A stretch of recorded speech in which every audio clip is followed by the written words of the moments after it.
Hi hello friends, ಎಲ್ಲರಿಗೂ ನಮಸ್ಕಾರ. ನಾನು ನಿಮ್ಮ ರೇಖಾ ಅಡುಗೆ ಚಾನಲ್ಗೆ ಎಲ್ಲರಿಗೂ ಸ್ವಾಗತ. ಹೊಸದಾಗಿ ನಮ್ಮ ಚಾನಲ್ನ ನೋಡ್ತಾ ಇದ್ದೀರಂದರೆ ಸಬ್ಸ್ಕ್ರೈಬ್ ಮಾಡ್ಕೊಳ್ಳಿ.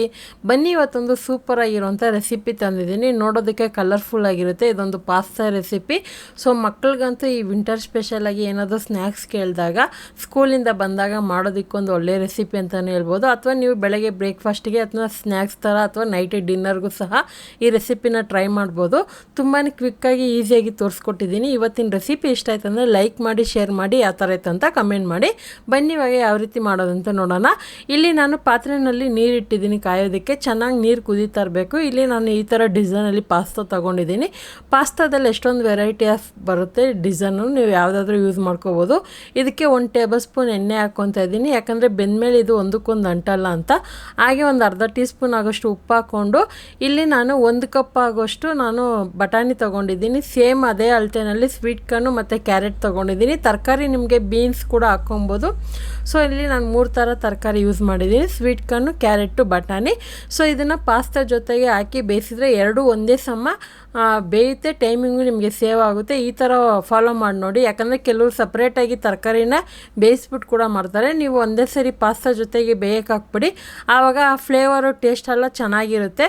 ಇದನ್ನು ಮೀಡಿಯಮ್ ಫ್ಲೇಮಲ್ಲಿ ಇಟ್ಕೊಂಡು ಒಂದು 10ರಿಂದ 12 ನಿಮಿಷವರೆಗೂ ಚೆನ್ನಾಗಿ ಬೇಯಿಸ್ಕೊಳ್ಳಿ. ತರಕಾರಿ ಬೇಯೋಗಂಟ ಪಾಸ್ತಾನು ಬೆಂದ್ಕೊಳ್ಳುತ್ತೆ. ಬೆಂದಮೇಲೆ ಇದು ಸೈಜು ಡಬಲ್ ಆಗಿರುತ್ತೆ. ಪಾಸ್ತಾ ನಿಮಗೆ ನೋಡಿದ್ರೆ ಗೊತ್ತಾಗ್ಬೋದು, ಸೈಜು ದೊಡ್ಡದಾಗಿರುತ್ತೆ ಮತ್ತು ಕಲರು ಚೇಂಜ್ ಆಗಿರುತ್ತೆ.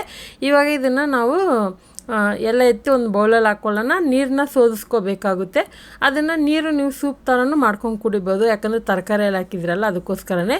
ಇದಕ್ಕೆ ನಾನು ಈರುಳ್ಳಿ, ಟೊಮೊಟೊ, ಕ್ಯಾಪ್ಸಿಕಮ್ನ ಕಟ್ ಮಾಡಿ ಇಟ್ಕೊಂಡಿದ್ದೀನಿ. ಸ್ಟವ್ ಮೇಲೆ ಒಂದು ಕಡಾಯಿ ಇಟ್ಕೊಂಡು ಒಂದು 2 ಟೀ ಸ್ಪೂನ್ ಎಣ್ಣೆ ಹಾಕಿದ್ದೀನಿ. ಎಣ್ಣೆ ಬಿಸಿ ಆದಮೇಲೆ ಈರುಳ್ಳಿ ಹಾಕ್ಕೊತಾ ಇದ್ದೀನಿ. ನಾರ್ಮಲಾಗಿ ಮನೇಲಿ ಮಾಡೋವಂಥ ಪಾಸ್ತಾ ಎಲ್ಲ ಈ ಥರ ಮನೇಲಿ ಇರೋವಂಥ ಇಂಗ್ರೀಡಿಯೆಂಟ್ಸ್ ಹಾಕಿ ಮಾಡಿದೆ ಇನ್ನೂ ಸ್ವಲ್ಪ ಇಷ್ಟಪಟ್ಟು ತಿಂತಾರೆ. ರೆಸ್ಟೋರೆಂಟ್, ಹೋಟೆಲಲ್ಲೇ ಈ ಥರ ಹೋಮ್ ಮೇಡ್ ಥರ ಮಾಡೋದಿಲ್ಲ. ಸೊ ಅದೊಂಥರ ಡಿಫ್ರೆಂಟ್ ಸ್ಟೈಲಲ್ಲಿರುತ್ತೆ. ಅದು ತುಂಬ ಜನಕ್ಕೆ ಇಷ್ಟ ಆಗುತ್ತೆ. ಅದು ಕೂಡ ನಾನು ಆಲ್ರೆಡಿ ಹಾಕಿದ್ದೀನಿ ಯಾವ ಥರ ಮಾಡೋದಂತ. ಇದನ್ನು ಟ್ರೈ ಮಾಡಿ ನೋಡಿ. ಈಗ ಇದಕ್ಕೆ ನಾನು ಒಂದು 2 ಹಸಿರು ಮೆಣಸಿನ್ಕಾಯಿ, ಶುಂಠಿ ಬೆಳ್ಳುಳ್ಳಿ ಪೇಸ್ಟ್ ಮತ್ತು ಟೊಮೊಟೊನು, ಕ್ಯಾಪ್ಸಿಕಮ್ ಹಾಕ್ಕೊಂಡು ಫ್ರೈ ಮಾಡ್ಕೊತಾ ಇದ್ದೀನಿ. ಖಾರ ನಿಮ್ಗೆ ಎಷ್ಟು ಬೇಕೋ ನೋಡಿ ಹಾಕ್ಕೊಳ್ಳಿ, ಉಪ್ಪು ಖಾರ ಅನ್ನೋದು. ಯಾಕಂದರೆ ಸ್ವಲ್ಪ ಸ್ಪೈಸಿ ಆಗಿದ್ದರೆ ಚೆನ್ನಾಗಿರುತ್ತೆ ತಿನ್ನೋದಕ್ಕೆ. ಮತ್ತು ಇದನ್ನು ಬಿಸಿ ಬಿಸಿ ಇರೋವಾಗನೇ ತಿನ್ನೋದಕ್ಕೆ ಕೊಡಿ, ತುಂಬಾ ಚೆನ್ನಾಗಿರುತ್ತೆ.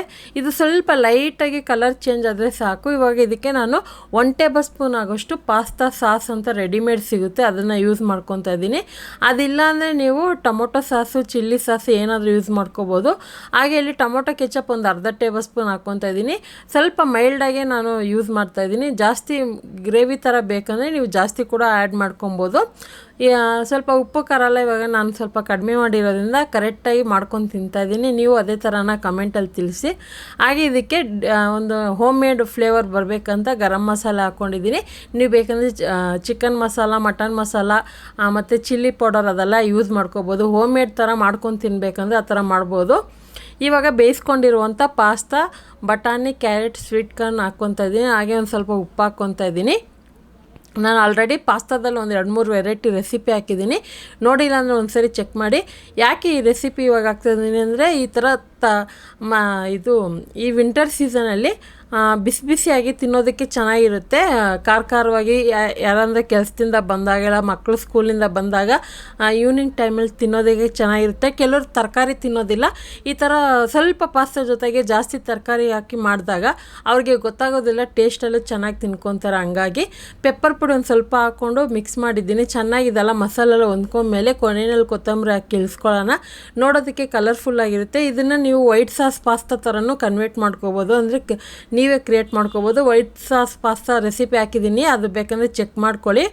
ಸೊ ಅದ್ರಲ್ಲಿ ಯಾವ ಥರ ಮಾಡಿದ್ದೀನಿ ಅದೇ ಪ್ರೊಸೆಸ್ ಇದನ್ನು ಮಾಡ್ಕೊಬೋದು. ಈ ರೆಸಿಪಿನೂ ಟ್ರೈ ಮಾಡಿ, ಯಾವ ಥರ ಬಂತಂತ ಕಮೆಂಟ್ ಮಾಡಿ. ಹಾಗೆ ಈ ರೆಸಿಪಿಗೆ ಜಾಸ್ತಿ ಲೈಕ್ ಮಾಡಿ, ಶೇರ್ ಮಾಡಿ, ಸಬ್ಸ್ಕ್ರೈಬ್ ಮಾಡ್ಕೊಳ್ಳಿ ರೇಖಾ ಅಡುಗೆ ಚಾನಲ್ನ. Thank you for watching. Bye.